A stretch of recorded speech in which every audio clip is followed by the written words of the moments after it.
안녕하세요. 말씀을 따라 걷다 채널입니다. 푸른 초장교회에서 전하는 말씀 묵상 시간인데요. 오늘은 데살로니가전서 3장을 함께 들여다볼까 합니다. 여기에는요, 한 교회를 향한 정말 애틋하고 절절한 마음, 그리고 그 마음이 어떻게 기쁨과 기도로 피어나는지에 대한 아주 감동적인 이야기가 담겨 있습니다. 혹시 이런 경험 있으신가요? 정말 아끼고 사랑하는 사람이 있는데 너무 멀리 떨어져 있어서 직접 가볼 수도 도와줄 수도 없을 때의 그 안타까운 마음 말이에요. 이게 바로 사도 바울이 딱 마주했던 상황이었습니다. 극심한 압박 속에서 힘겨워하는 신생교회를 멀리서 지켜봐야만 했으니까요. 자, 그럼 먼저 바울이 왜 그렇게 마음을 졸였는지 데살로니가의 새로운 신자들을 향한 그 깊은 염려에서부터 한번 이야기를 시작해보죠. 바울은 그 교회가 믿음이 좋다는 소문을 듣긴 했지만 마음 한편으로는 계속 걱정이 됐어요. 왜냐하면 끊임없이 이어지는 환난이라는 게 아무리 강한 믿음이라도 지치게 만들 수 있잖아요. 특히 그 시험하는 자, 사탄이 이 고난을 틈타서 성도들의 믿음을 송두리째 무너뜨릴까봐 정말 노심초사했던 겁니다. 근데 정말 놀라운 건요, 바울이 이런 결정을 내렸을 때가 바로 아테네에 혼자 있을 때였다는 사실이에요. 아시잖아요, 아테네? 철학자들한테 조롱당하고 영적으로는 정말 척박한 곳에서 외롭게 복음을 전하고 있었거든요. 디모데가 곁에 있어주는 것만으로도 엄청난 힘이 되었을 텐데 바울은 자신의 안위보다 데살로니가 공동체의 안녕을 위해 기꺼이 그 희생을 감수한 겁니다. 그렇게 직접 갈 수 없는 상황에서 바울은 결단을 내립니다.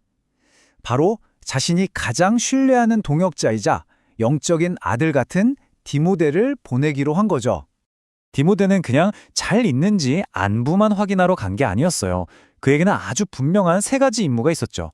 첫째, 박해라는 거센 바람 앞에서 믿음의 뿌리를 더 깊게 내리도록 도와주고, 둘째, 힘든 시간을 보내는 그들에게 하나님의 위로를 전해주고, 마지막으로 그들이 어떤 상황에서도 흔들리지 않고 굳건히 서 있도록 꽉 붙잡아주는 것이었습니다.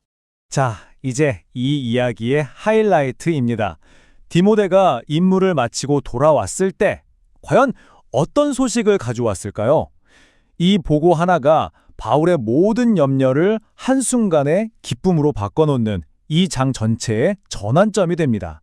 마침내 디모데가 바울에게 돌아와서 보고를 시작합니다. 바울의 마음이 얼마나 조마조마했을까요? 와, 그런데 디모데가 전한 소식은요, 바울이 기대했던 것보다 훨씬 더 좋았던 거예요. 공동체가 시련 속에서 그냥 버티고 있는 게 아니라 오히려 믿음과 사랑 안에서 아주 굳건하게 번성하고 있다는 소식이었습니다. 심지어 바울을 너무나 그리워하고 다시 보기를 간절히 원한다는 거예요. 이 소식을 들은 바울의 감격이 이 한마디에 다 담겨 있습니다. 너희가 주 안에 굳게 서니 이제 우리가 산다. 와, 이 말의 무게가 느껴지시나요? 마치 데살로니가 교회의 영적 건강이 자기 자신의 생명과도 같다는 그런 절절한 고백인 거죠. 바울이 그토록 기뻐했던 굳게 선다는 건 그냥 꿋꿋하게 버틴다는 뜻 이상이에요. 이건 하나님의 말씀에 깊이 뿌리 내리고 또 시련이 올 것을 대비하면서 무엇보다 공동체 안에서 서로 붙잡아주고 기도로 성령님께 의지하는 그런 아주 적극적인 믿음의 자세를 말하는 거였죠. 자, 이렇게 큰 기쁨과 안도감을 얻었으면 정말 다행이다 하고 끝날 법도 하잖아요. 그런데 바울은 여기서 멈추지 않습니다. 오히려 이 넘치는 기쁨을 원동력 삼아서 더 깊고 간절한 기도로 나아갑니다. 바울은 이 넘치는 감사를 데살로니가 교회가 계속해서 성장하기를 바라는 마음으로 세 가지 구체적인 기도로 하나님께 올려드립니다. 첫 번째 기도는 이거였어요. 하나님, 제가 직접 가서 저들의 믿음에 아직 부족한 부분을 채워줄 수 있게 해주세요. 보세요. 믿음이란 게 한 번에 완성되는 게 아니라 계속해서 배우고 자라나는 여정이라는 걸 보여주는 거죠. 둘째, 그렇게 단단해진 믿음의 토대 위에서 이제는 그들의 사랑이 더욱 풍성해지기를 기도합니다. 그냥 공동체 안에서 서로 사랑하는 걸 넘어서 공동체 밖의 모든 사람에게까지 그 사랑이 흘러넘치기를 말이죠. 그리고 마지막 세 번째 기도는 미래를 향합니다. 우리 주님이 다시 오시는 바로 그날에 그들이 믿음과 사랑 안에서 거룩하게 되어서 하나님 아버지 앞에 흠 하나 없는 모습으로 설 수 있게 되기를 간구한 겁니다. 이 세 가지 기도를 쭉 연결해보면 바울이 꿈꿨던 공동체의 모습이 선명하게 그려집니다.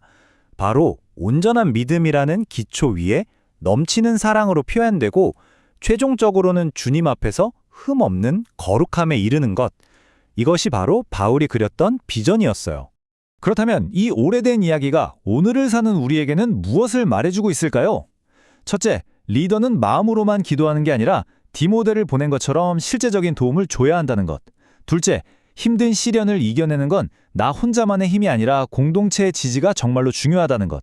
그리고 마지막으로 우리의 신앙은 믿음에서 시작해서 사랑으로 자라나고 거룩함을 향해 나아가는 하나의 과정이라는 점입니다. 오늘 말씀을 마무리하면서 한번 생각해 보시면 좋겠습니다. 지금 나를 살게 하는 기쁜 소식은 무엇인가요? 그리고 그 기쁨이 혹시 다른 누군가의 성장을 돕는 기도의 동력으로 이어질 수 있지는 않을까요? 지금까지 말씀을 따라 걷다 채널이었습니다. 생명의 말씀으로 우리를 새롭게 하사 푸른 초